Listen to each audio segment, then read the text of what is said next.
Good afternoon, ladies and gentlemen, and welcome to this Conservative Home Fringe event at Conservative Party Conference in partnership with London School of Economics for this discussion today on creating communities, planning public spaces to build in beauty and safety. I'm Angus Parsadwire, Chief Executive of Conservative Home, and it's my pleasure to welcome you all here today. Thanks so much for spending time with us this afternoon. We'll shortly go through and introduce all of the panel and give them an opportunity to sort of set out why they're here, other than just by invitation. But they obviously all have high bar. It is a very high bar. It's a very high bar. But they have their different perspectives, which we look forward to hearing from them as we move through the hour. There will be an opportunity later on in this session for questions from the audience. I will remind you when we get into it, there will be a mic that comes to you. If you can say your name and then ask your question. If you start it with, it's more of a comment really, then it's not a question, and you would be asked to sit down. Thank you as well to those of you following along on the live stream. Do get in touch if you have any questions.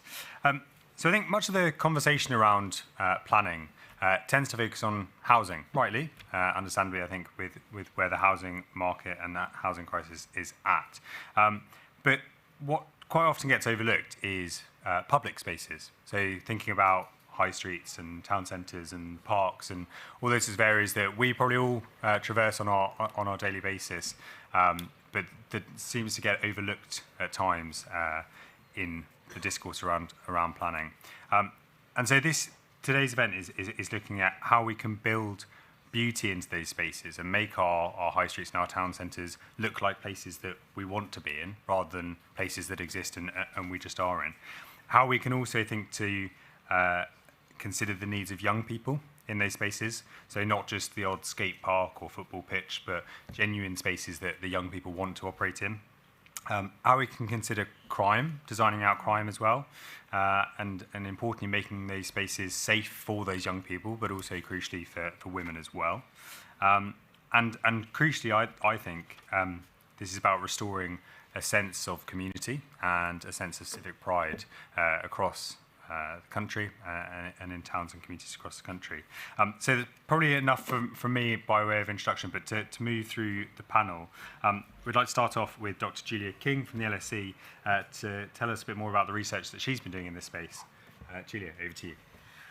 Thank you so much, everyone, for coming, and thank you particularly everyone on the panel. I really, really appreciate it, and hopefully it will be a useful session with all of yourselves. So I'm an architect by training, but I think now I got lost in academia, I think, a little bit, and I specialised a bit in brief development and community engagement.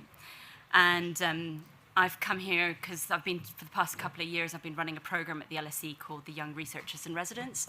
And it's a programme where we work with young people, particularly young women, to explore their experiences of public space, all those things that you were talking about. And we do this by hiring them, so we pay them, and then we train them, and so that they can conduct their own analysis of their areas and then articulate the kind of changes they would like to see. And so we've done this in a range of places, from Crewe to Croydon. And we started this work because we know that public facilities don't cater well for young people, and particularly young women. The vast majority of what is provided for teenagers in public spaces, it's skate parks, BMX tracks, or mugas. And for those of you who don't know, a muga is a multi-use game area. It's like an enclosed football pitch. And they're also pretty ugly.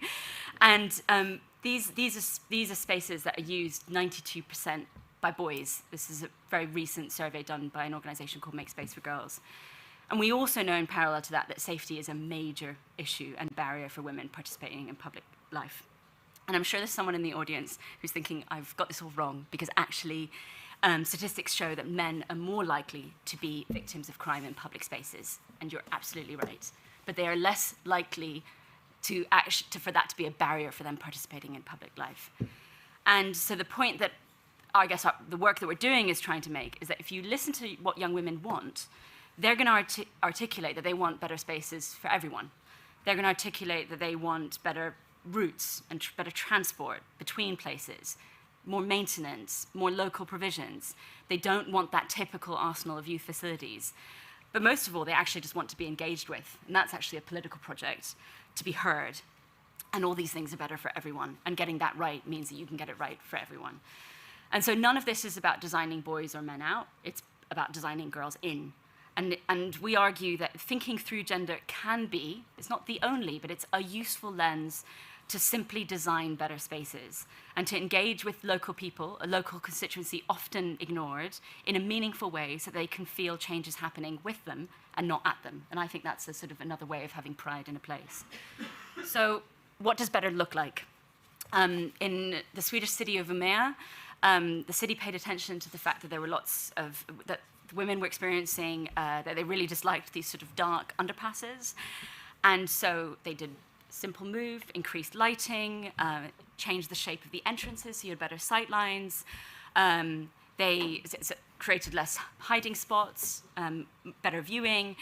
They added additional exits so that you could get out if you're feeling uncomfortable.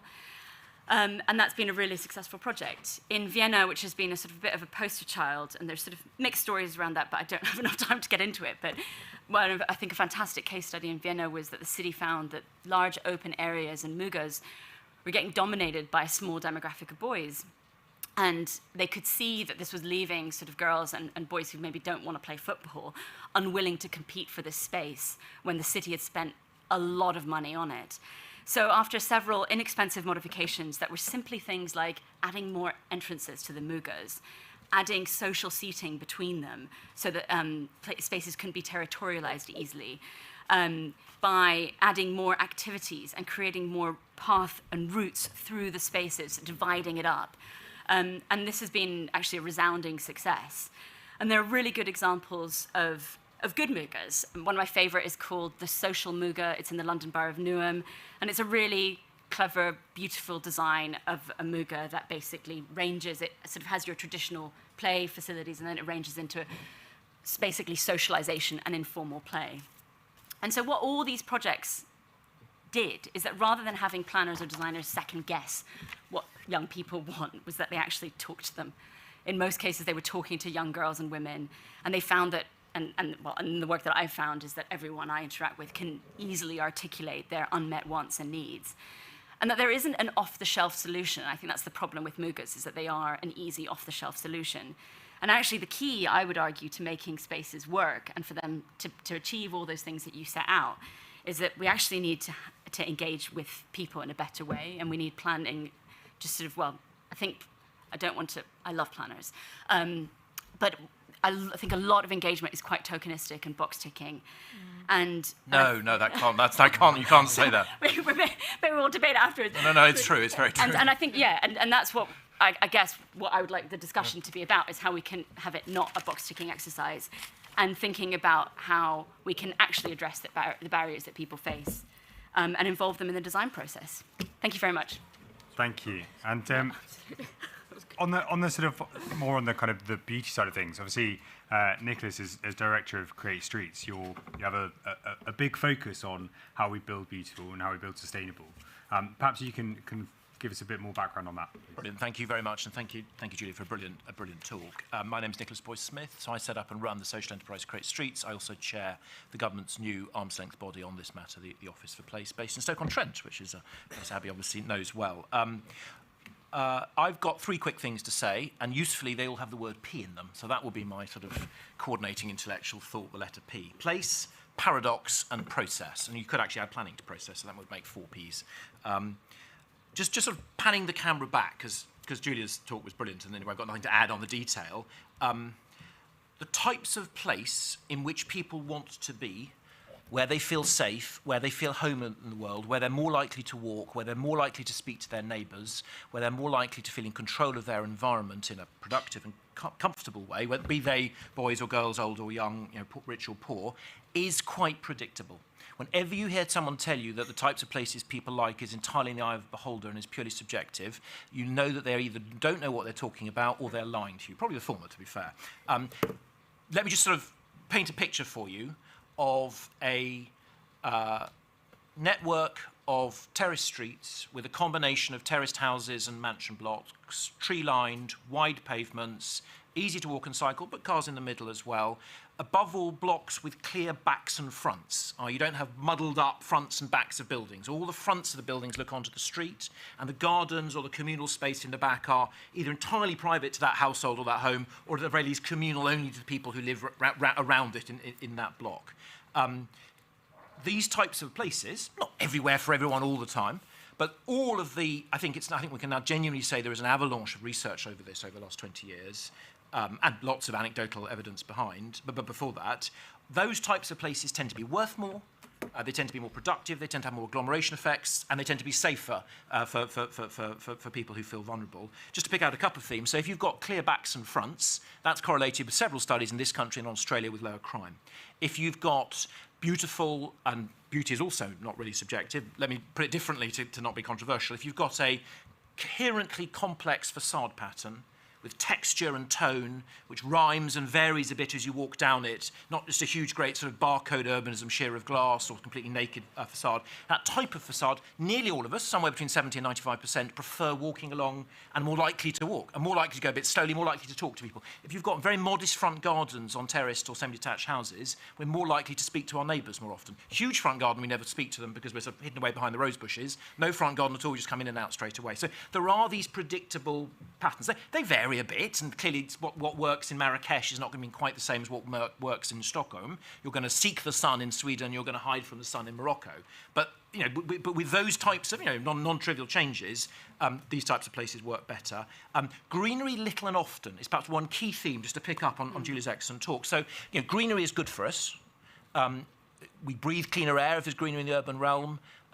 We tend to speak to our neighbours more, we tend to exercise more, but most of us actually are lazy. I mean, I'm sure you're all not, but I am. Most of us won't typically, on a quotidian basis, go more than about 3 blocks to go and take some exercise or use the park. I mean, I'm sure all of you do regularly, but most people don't. So actually, a little bit of greenery very close to your home, whether it's a back garden or just in front of your house or just round the corner, is going to have a more measurable impact, almost certainly, on your quality of life, and above all, on quality of life of your children or indeed of children in the area.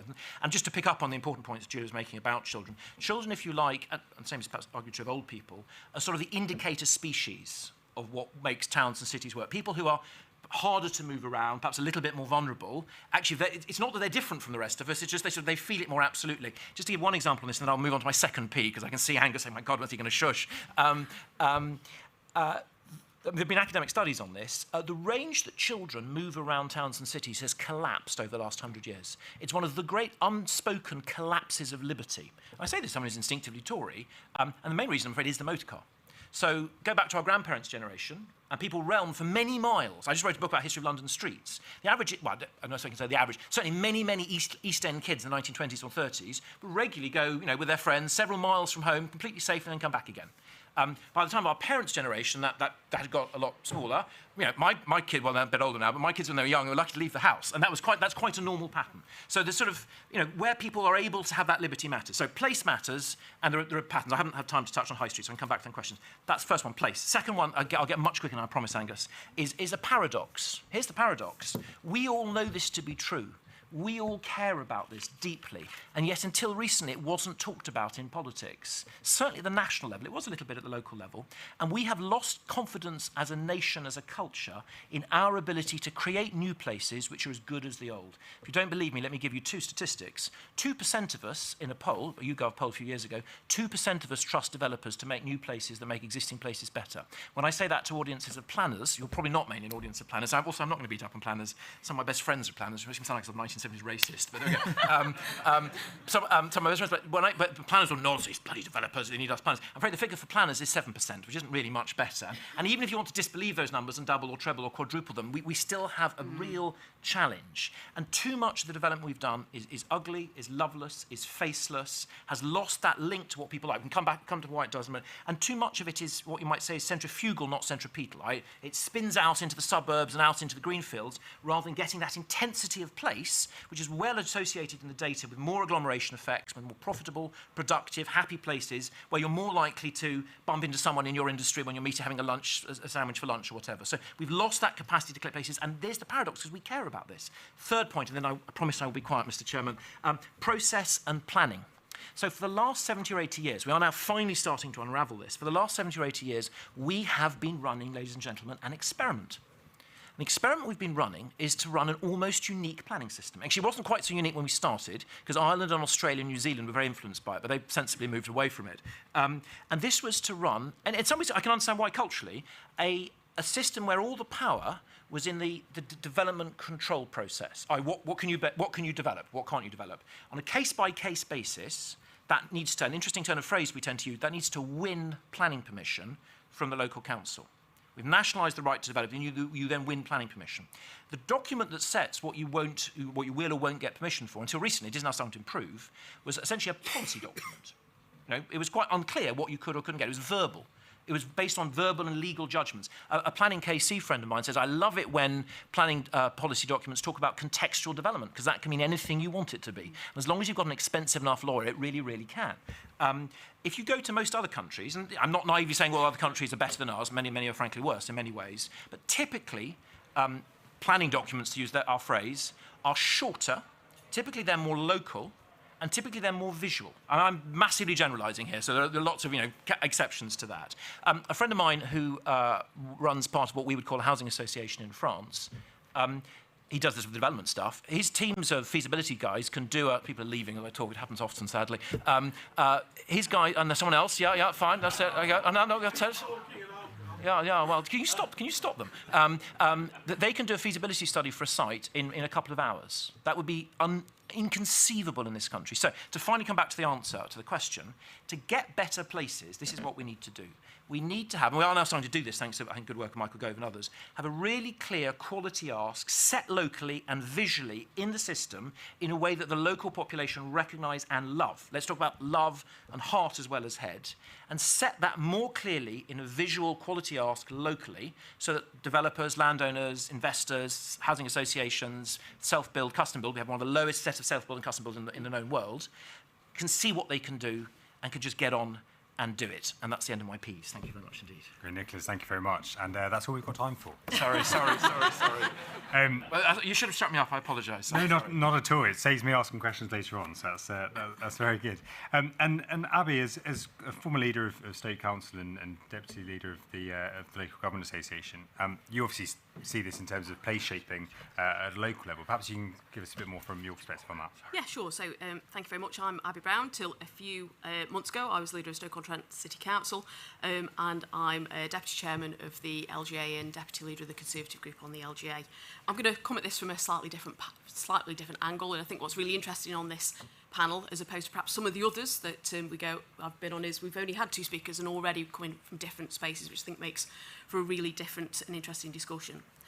So for me, it's about the direction of travel around how you create pride in place, and I think the fact that this is one of 12 metrics that's talked about in the Levelling Up White Paper is really interesting. So my place, and I'm sure you're all really familiar with Stoke-on-Trent, it's about an hour away down the road, is one of those places we describe as being left behind, disadvantaged.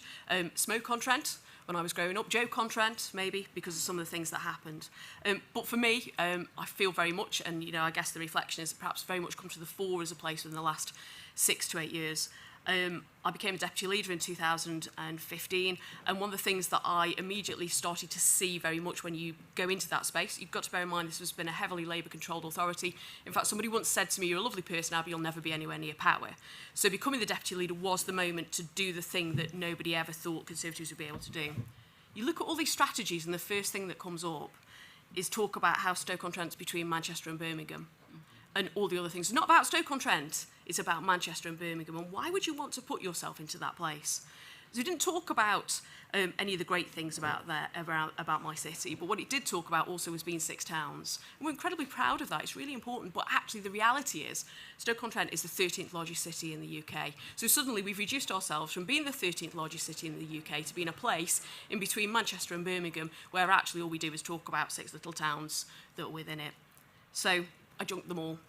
You will not find any strategy that was produced under my time as deputy leader or leader that talked about those other 2 places that may have been an hour either side of us, or talked about the reality of the small places within Stoke-on-Trent, because actually the narrative of my place needed to be about a city that did amazing things, that sent ceramics all around the world, that produced innovative leaders and actually influenced the culture of the entire UK. And if we'd got any ceramics in here, I would have turned them over when we came in to check that they came from my absolutely brilliant city. We decided to run for City of Culture 2021 in 2015. It was a slightly mad idea I had. I spent 8 years having lots of mad ideas. But for me, that was the start of a journey to build pride around narrative of a place. And I used to talk a lot about Stoke-on-Trent being a small but mighty city, because in my eyes it is. So, absolutely delighted earlier this year to see that the city is going to be home of the Office for Place. 8 years after I started the city on that journey around a narrative, and I guess probably for me quite ironic that it was announced weeks after I ceased to be the longest ever Conservative leader of the City Council, and probably the most progressive leader in generations in terms of some of the narratives that I was pursuing and the projects that I was successful in doing. So my name's not on the PR, but as far as I'm concerned, if you know, you know. It's a long journey to build pride. Stoke-on-Trent's been on that journey for at least 8 years. I suspect there's a longer way to go around that. But I am really pleased that Pride in Place is at the centre of the levelling up debate. However, I think we've been very good on the built environment side in leveraging levelling up policies. But the reality is we also need to maintain pressure on what will empower communities, essentially. You do need place leadership that talks of a place that you can both recognise, but also that your residents can believe in.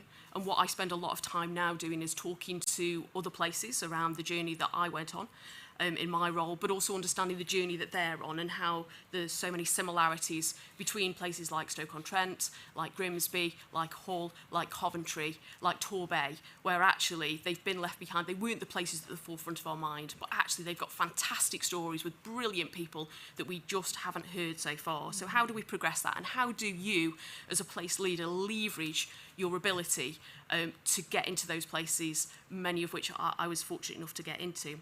But then that goes on to the wider debate, doesn't it, really, around recognising why, for example, some of the things that we heard talked about earlier by Julia, for example, young women don't feel that parks are for them. So I've got a female teenage daughter, and I suspect if I asked her now what she would be worried about, she wouldn't talk about the things that Julia talked about.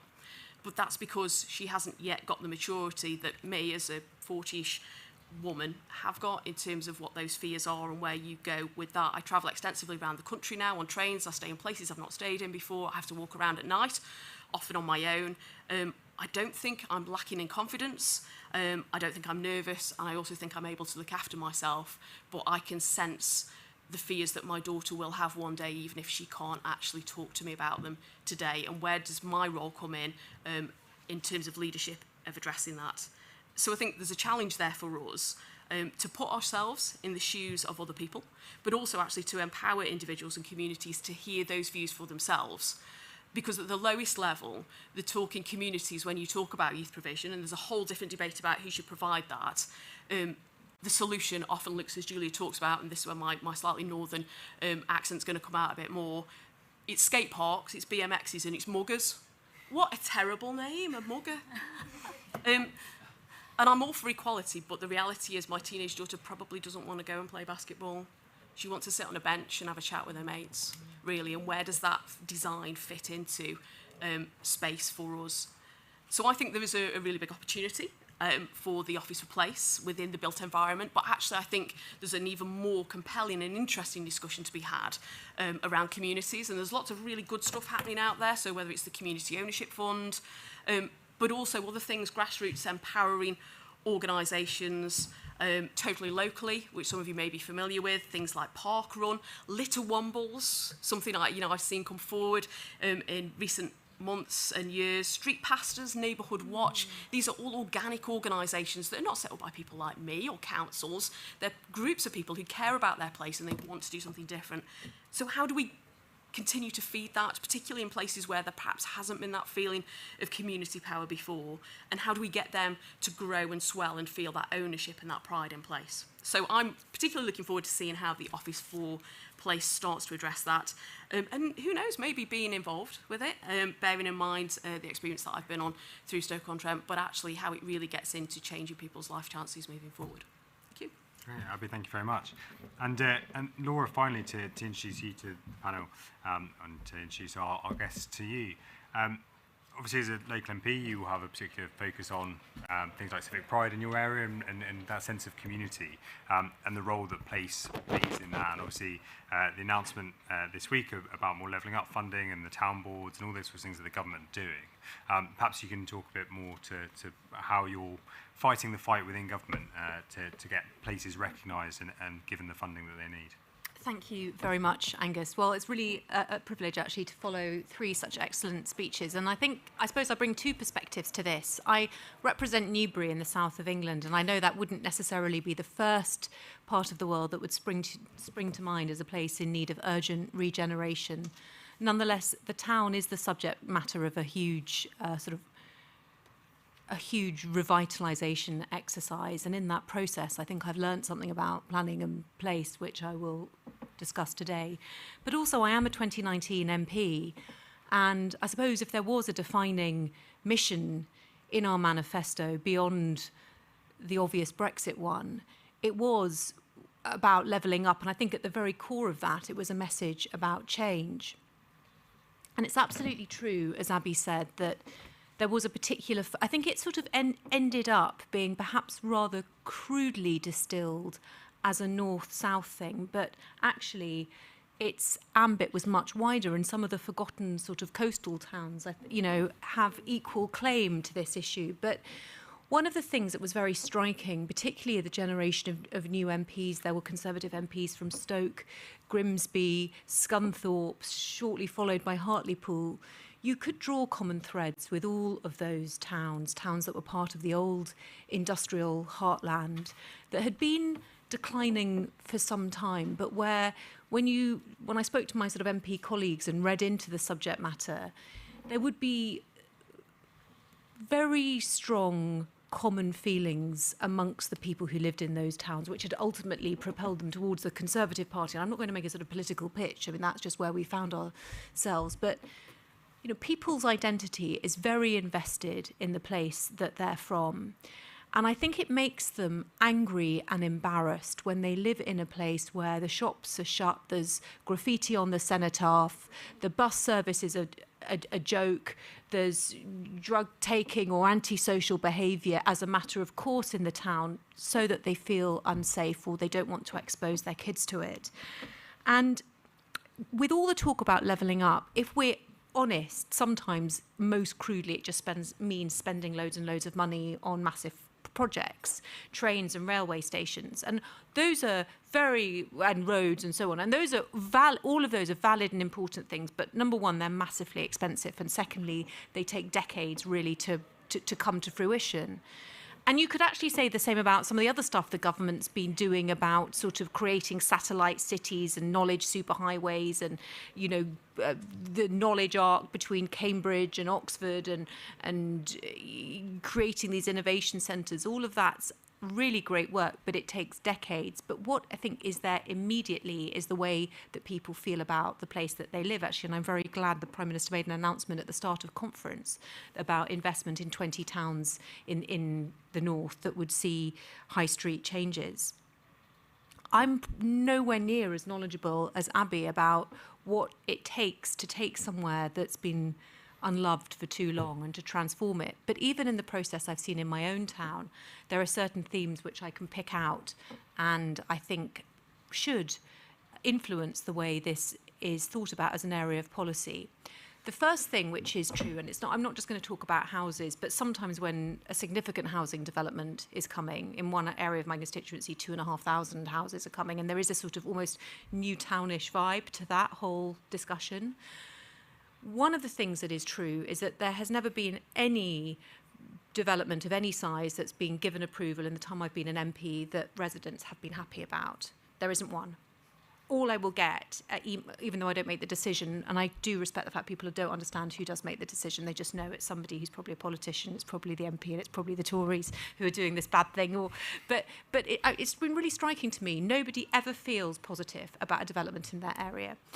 And the other thing is, I was thinking about what Nicholas was saying about bringing beauty and the quality of the development, and he had certain commonalities that fed into whether or not that worked. There are some really lovely developments that have gone up in the last 10 to 20 years in my constituency, but there's still an assumption by anyone who thinks there is a development coming that it's going to be disgusting, and and the aesthetic will drag down the area that they love. I just think that's something that we should be aware of. The second thing I was thinking about was in terms of sort of regenerating town centres, and this is the thing that's happening in Newbury, and I'll just kind of close with this. It has been, even though I think the plans are pretty good in parts, it has been notable how little community involvement really there's been.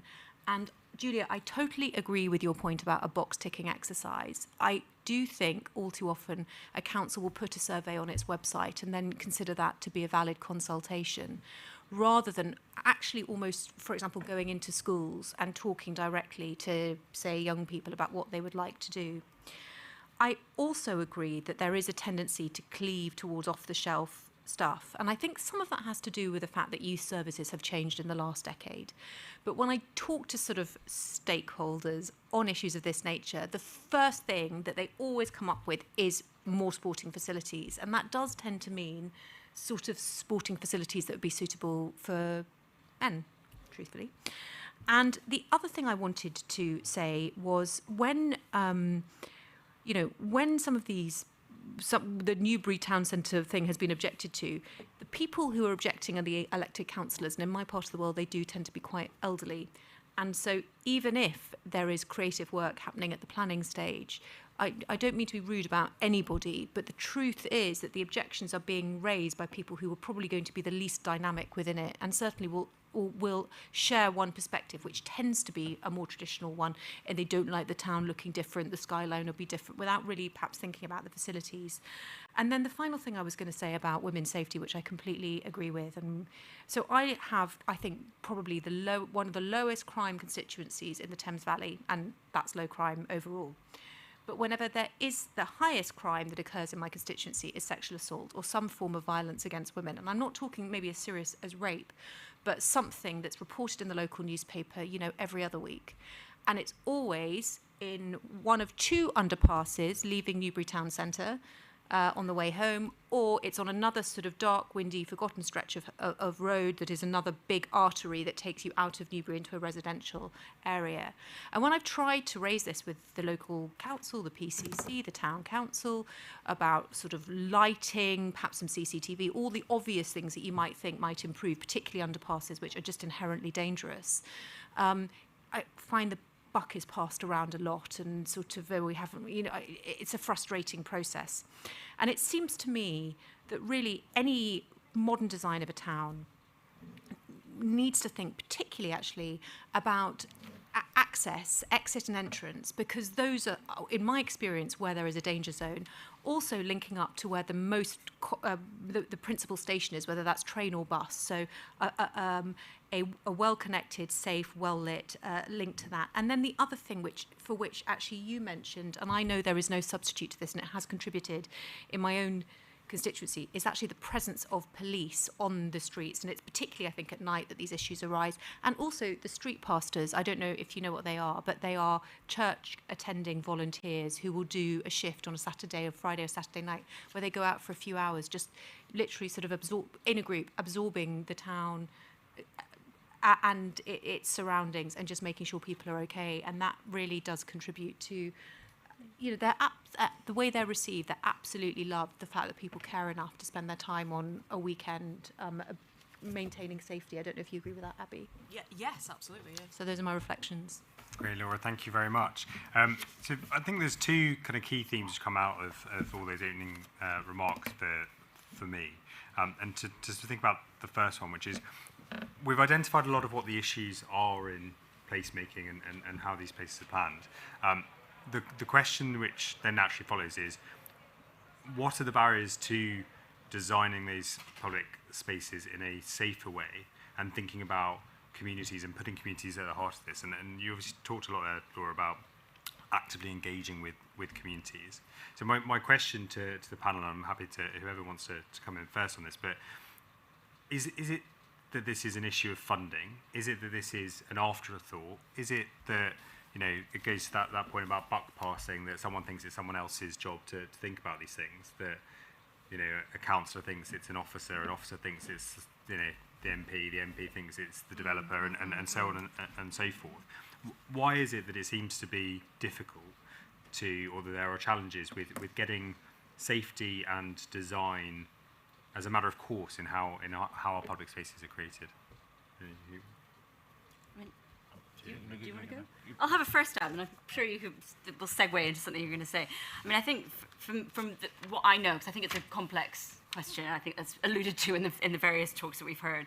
But from thinking about designers, which is what I know best as architects, is that they're largely not paid to do that engagement work. So already you're sort of tight on money, and you're like, I am going to do a box ticking thing because that's the easiest thing to do.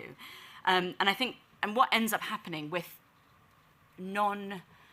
well-resourced or not well thought out engagement is that, and it's, I mean, something, you know what you were saying about these sports facilities, that default being those three.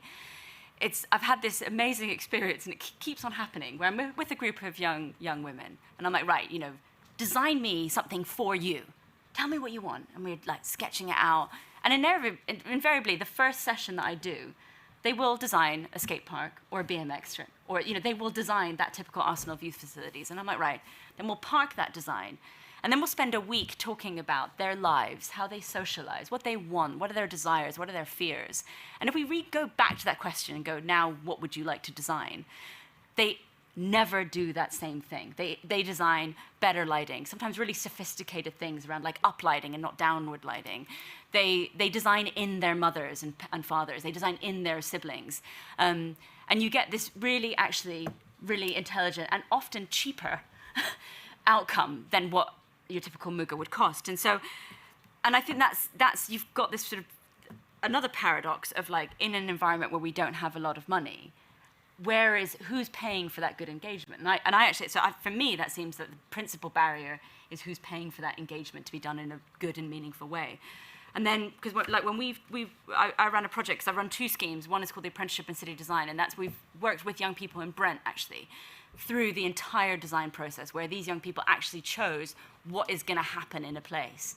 And we were tackling some of the issues you were talking around. Like, they just didn't like the aesthetic of a development. But interestingly, they did like the development because it was very safe and it was outside of gang violence. So you could, as a young person, feel that you could be there.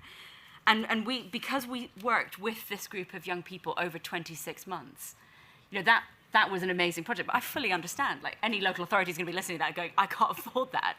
And I think that's maybe a challenge to you, is how can we embed, and I also don't think good engagement is actually that costly, because that process that I outlined of talking to young people, is a couple of sessions.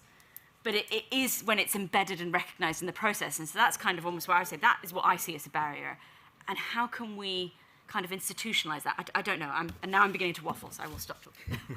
Nick, is there anything you want to pick up on that? Yeah, I'll say a couple of quick things. I mean, you're absolutely right about underpasses. Underpasses are inherently dangerous places and should ideally not exist anywhere. If they do exist, they should be in very busy places and basically always full of people.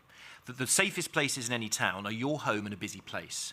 The dangerous places are places that are uncertainly public or private, and that are dark and all the other things that are sort of obvious. So, we just shouldn't design those. Now, to be fair, we've got better.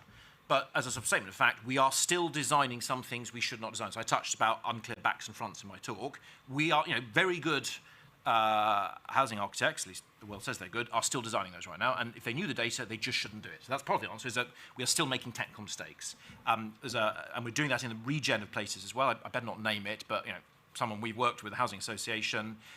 They so want to be sort of high status and to be seen to appreciating this brutalist thing they've inherited from previous housing association, that they're wanting to love it and sort of keep it and cherish it. And people who live there would just like to knock some of it down and change some of it quite fundamentally. So we have to have the courage to change some things. Underpasses probably should just stop being used if possible. I realise that's easier to say than to do, but if you can wave a magic wand, that would be the right thing to do. So that would be point one. Point two, specifically on engagement, and I think Julia was speaking a lot of common sense. I mean, we've sort of designed the system to be expensive by always having all the engagement essentially on a case-by-case basis. Now that's, clearly there should be engagement on a case-by-case basis, but we should try and bring as much as possible into the setting of local policy at the moment. At the moment, no one engages on that. How do you do it well? How do you do it as cheaply as you can? I stress as you can.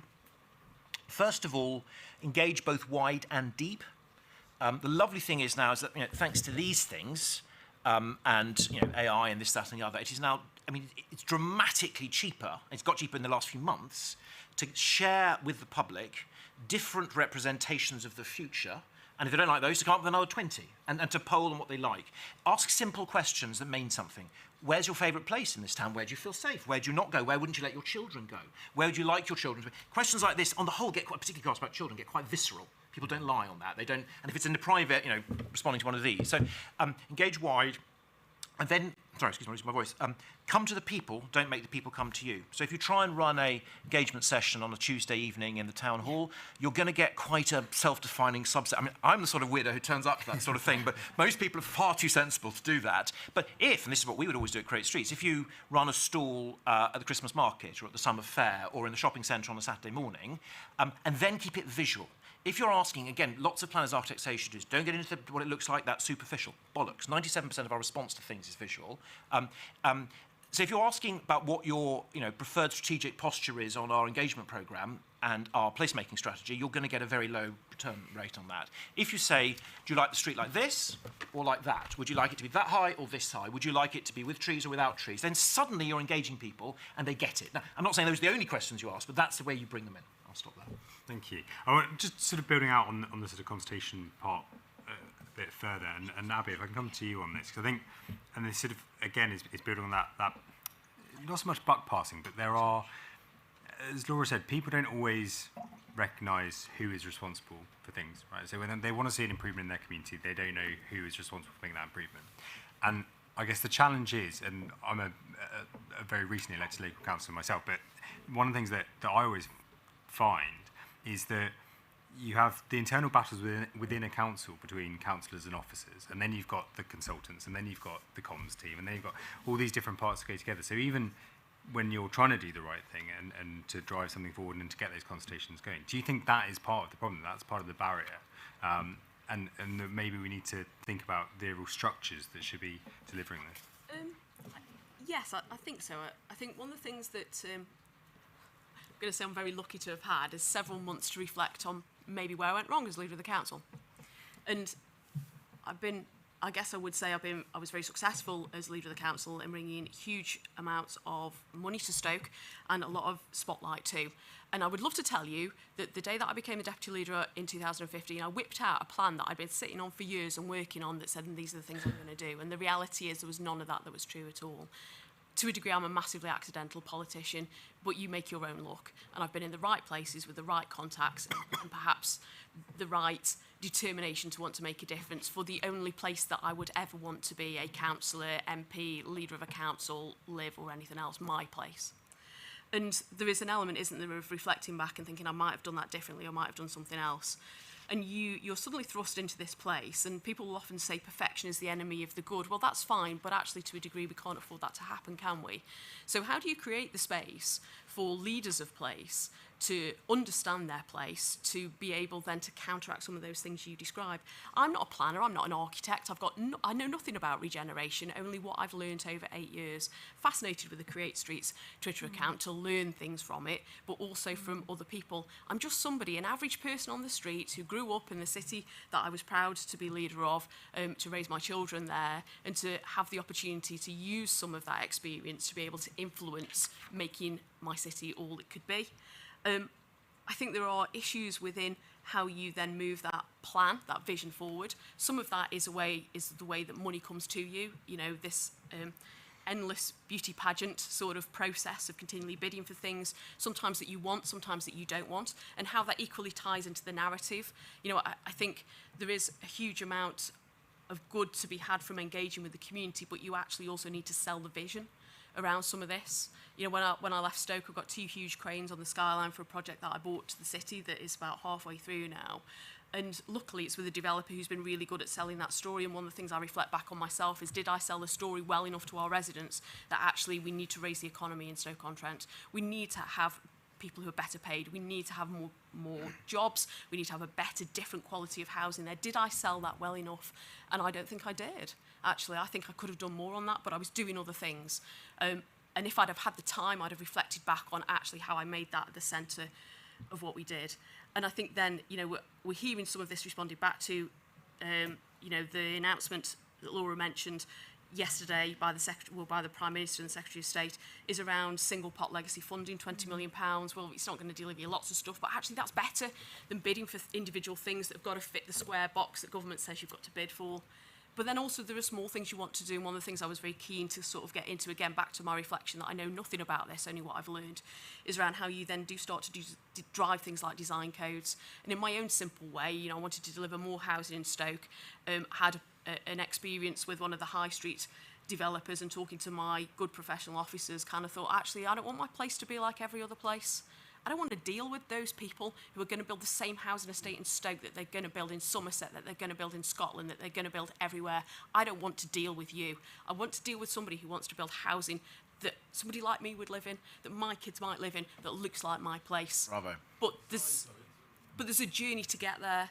And I'm afraid to say not every leader is going to be the way that I am, be on the journey that I am, or even have the expertise around them to do that. And I think there is probably a wider debate in terms of how we get to that place where you have progressive, visionary leaders.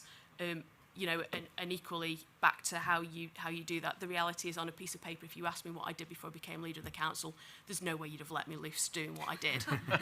but I would like to think that my legacy and my results, you know, were part of the experiment, and maybe it worked. Excellent, thank you. I'm conscious of time, so I'm keen to get some questions in. We've got questions coming from someone on the live stream. This is from the president-elect, of the Landscape Institute. And she asked that the COVID pandemic obviously demonstrated the value of green space for people. And I know, Nicholas, you touched on this in your opening around whether we have large green spaces or kind of smaller green spaces, but more often and dotted around urban areas. This is kind of particularly an issue in low-income neighbourhoods, where it's kind of more densely populated areas. I guess the question is, thinking about well-being, people's health, the environment, climate change, all those sorts of things. What are the kind of tangible changes in terms of how we can help bring green spaces into urban areas a bit more? For me. Anyone can come in on that, but I feel I'll do it very quickly. Thank you. It's a very good question. So yes, and we actually just published a big report on this last week, Greening Up, which is on our website, and we described urban greenery in that as the urban wonder drug. You know, there are no no-brainers in politics. There are no no-brainers in urban design. Have more street trees and more greenery spread throughout your urban realm is as close as you'll get to something that's always true. I mean, it's not quite always true. So that'd be point one. Point two, what we discovered, actually there has been useful shift on this in the last few years. So I managed to persuade government a few years ago to put in a requirement that every new street should have a street tree in it. That's now in the National Planning Policy Framework. Developers have to argue that away. Before it was the other way around. That seems like a good thing. Yeah. And just extending that logic, I think two key things I'd pull out. One, what we discovered as my team, led by Ellen Broad, delved into the detail, she basically discovered that it's, I wouldn't say impossible, but to get to plant anything, you need highways and sometimes others to sign it off. And, you know, no discredit to the good officers involved. The incentives for them are all to see the liabilities and the risks. They're not making the decision at the level of there are robust statistical relationships with more trees in the urban realm and better well-being and all sorts of good things. I won't even list it now. So we've got to have a sort of strategic, top-down, actually, ultimately, I think Prime Minister-led, certainly Council-led, statement of vision on this. And understanding where the savings come from that, because there are savings in health and well-being, but then bottom up to, and the changes you can make to the Highways Act 1980, I won't go into detail, changes you can make to various other acts that are already there, and a little bit of primary legislation required, to essentially give residents, neighbours, community groups, local parishes, the right to green up their streets and public realm under certain set circumstances. It can't be a free-for-all. You can't just plant an oak tree in the middle of the highway, but you constrain where it applies and then give a right to green up within that thing. I'll stop there. Thank you very much. Right, so we'll take some questions in the room. If we can go to the lady in the second row there, and then we'll go to the gentleman in front of her. I'll group those two together. If you state your name as well. Thank you. Amy Gray, party member in Cambridge, where my family can't use the local public toilets in our park because the cubicles are too small. There is a step up to access them, and we're not entitled to a radar key to open the one cubicle that I could possibly use with my two young children. So can I make a plea to add accessibility to beauty and safety as being really, really vital? Because as a young family, there are too many public spaces we just don't feel welcome in and we can't use.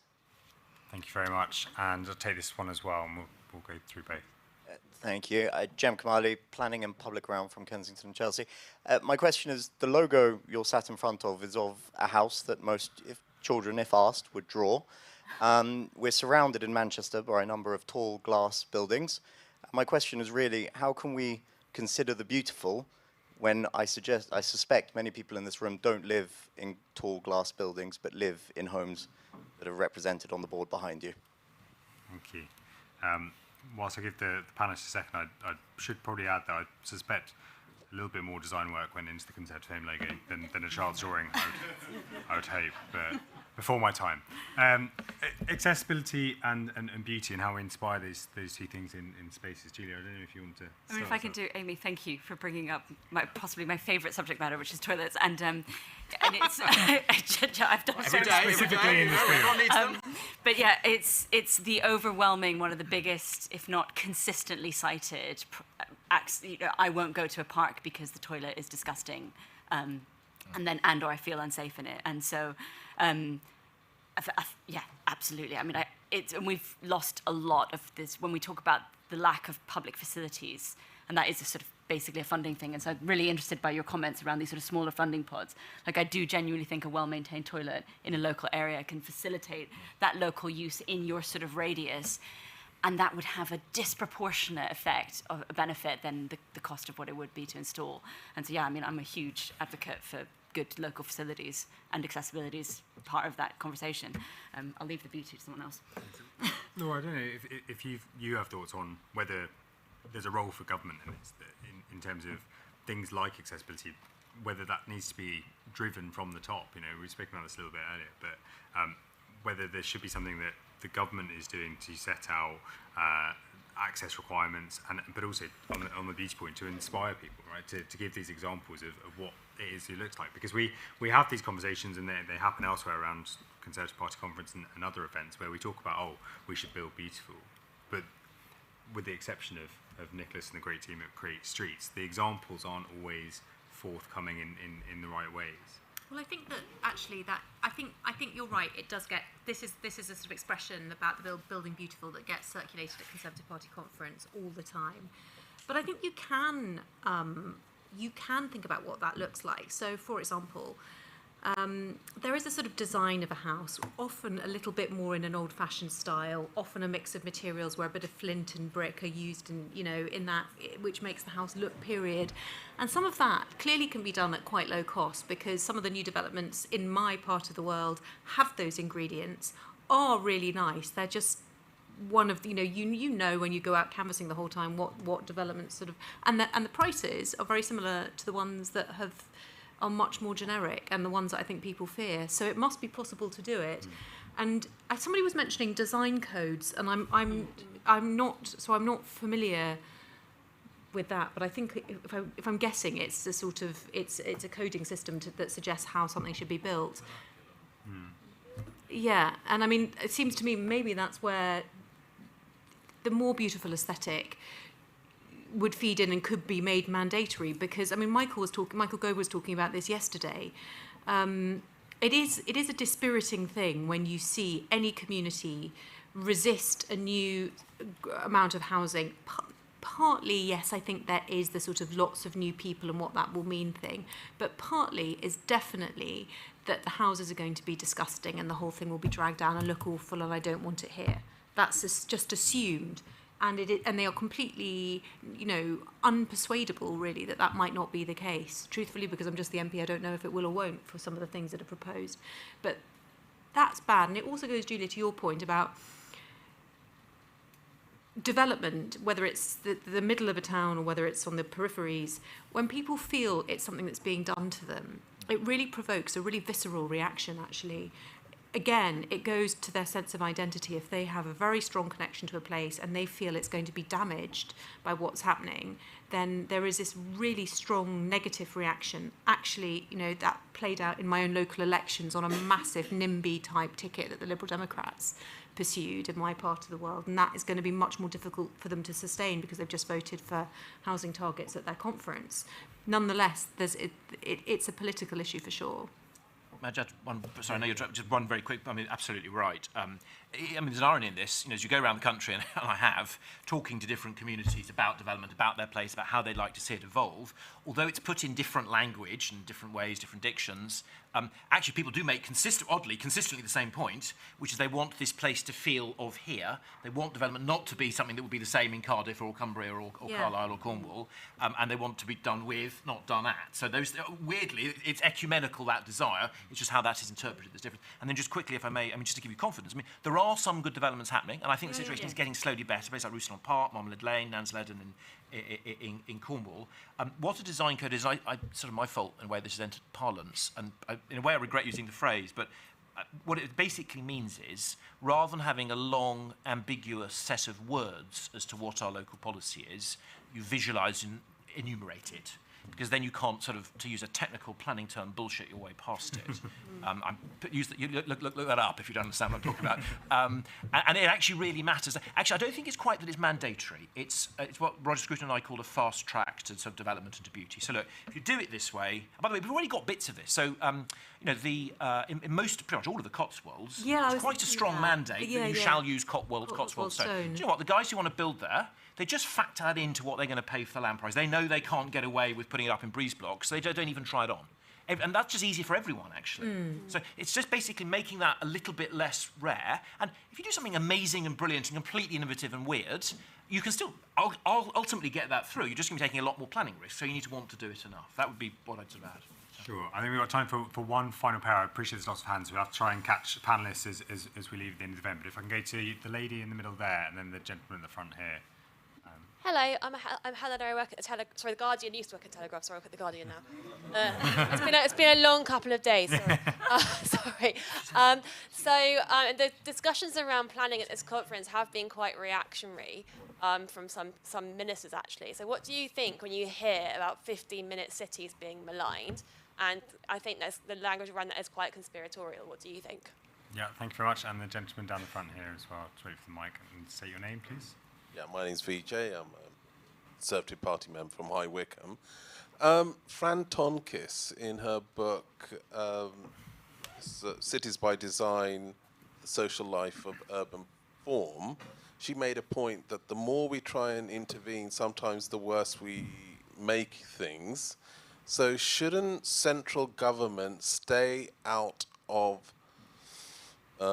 local planning, local government, and shouldn't we hand back all those democracy back to people like Abby to create the places that they want to create? Because the cities and towns around the UK, they weren't made by central government planning and 5-year plans and these things handed on from down high. Let's get some localism in there. Okay, thank you very much. So very quick answers from around the panel if we can. So firstly, thoughts on the concept of 15-minute cities, and if anyone can join me in dispelling some of the wild conspiracy theories around that concept, would be very helpful. And around central government and whether they should stay out of local planning or leave it to local authorities. Abby, do you want to come in, particularly on the second part, but if you've got views on 15-minute cities as well? Yeah, absolutely. I think I should be back in charge and be doing more. And I did a panel this morning with Lee Rowley, and I was, saying to the audience that I was absolute pain when I was leader of the council, because every announcement that came forward, I would reply back and say, "This is really good, but if you just did it like this, it'd be even better for me. Could we have a chat?" And I think there's definitely something there about governments needing to recognise that nobody knows my place as well as I do, and nobody's going to understand it as well as I do. Doesn't mean I'm always going to get it right, and that we shouldn't have a conversation. But ultimately, yes, absolutely. I think, and I would say that as a Conservative, and I would also say that from an LGA point of view. Subsidiarity is a really important principle, and we need to get there. However, there is also an element, isn't there, of needing to be provocative and also, to a degree, convening power.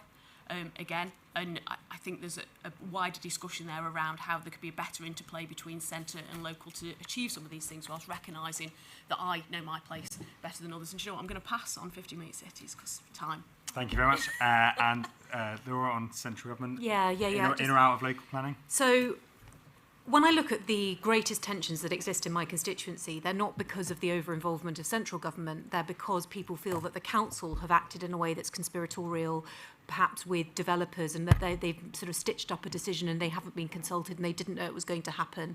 And sometimes if I'm honest, I think they've been told in a rather patronising way, yes, you were consulted, you had an opportunity, you know, in this 3-week window 4 years ago to do something, and they didn't know about it. And so, in a sense, the sense of powerlessness and where there is objection actually is just it is a local thing. And I'm not suggesting that a heavy-handed role for government in improving issues like perhaps beauty and planning, but I don't think it's a bad idea for central government to, in the whole context of levelling up and improving towns and the sense of place, to have a think about what that might look like, work with people like Nicholas and these sorts of experts, and then create a framework which local authorities can implement. I'm not suggesting a top-down approach, but I'm not persuaded that because a local authority has the word local in it, it is therefore giving voice to what local people want all the time. Because, as I say, the greatest tensions that I've seen exist probably anywhere since I've been an MP is between people who feel really aggrieved that they didn't know and weren't consulted about what a local authority wanted to do, planning-wise. Thanks for it. And to make sure we've got an answer on the first part, or the first question, do you want to cover the 15-minute cities? I mean, I've seen the 15-minute city as both simultaneously a fascist conspiracy and a Marxist conspiracy all at the same time. And I think it sort of, on the Twitter sphere, can remain this sort of abstract evil thing. But in the work that I've been doing with young women, and I think this goes back to your comment around this sort of the phrase that you use, the collapse of mobility. Every single young woman I've worked with talks about this, they don't have mobility. And so the desperate need for local places, which tends to actually weirdly be that 15-minute radius they talk about. And I'm pretty sure they've not been hit by some Marxist plot to advocate for 15-minute cities. That. I mean, you can say that. You never know. They're everywhere. They're everywhere. And so I think for me, there's, you know, whatever you want to call the branding of that thing, I think fundamentally it's about local places working for local people. And in the work that we've been doing, it's about, if you look at council strategies for teenagers, it tends to be like destination parks. And one of the single biggest recommendations I'm trying to talk to developers about is to actually value pockets of local green spaces. And if that's a 15-minute Marxist conspiracy, cool. You know, I thought then, so. then I am. So. You know, that's what I am. Very quickly, so just quickly on centralisation, then on 50 minutes. Vijay, to reassure you, at the office place, our job is not, I wouldn't dare, even if it was, to tell Abby or her colleagues in councils up and down what they should or shouldn't define. It's to help them define with a clear ask and to help give them, and if they wish, you know, their residents, the confidence to say that we care about our place, we love it, and we want it to grow in a way that rhymes with the past and is also in communion with the future. But it's not for me or central government to come in and define that. That would be ridiculous. Just on the 15-minute cities point, I mean, so I know quite well Carlos Moreno, who sort of who coined the phrase. The idea that he's sort of sitting there, sort of pulling these cords is clearly silly. Look, things on social media get a life that you know is different from what was conceived.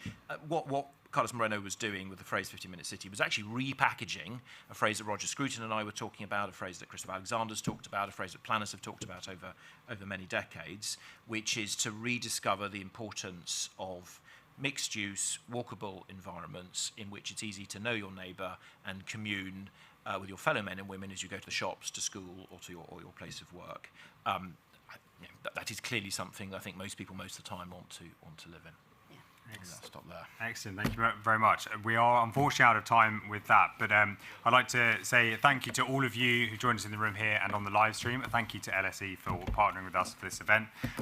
And of course, a thank you to our panellists, Nicholas Boyce-Smith, Dr. Julia King, Laura Farris MP, and Councillor Abby Brown. So thank you to all of you for being here. Do stay with Conservative Home throughout party conference. We've got many events here and over in our marquee. Up next in here, we have a conversation with Andy Street on investing to unlock growth. Thank you very much. Thank you, everyone. Thank you very much. Well, thank you.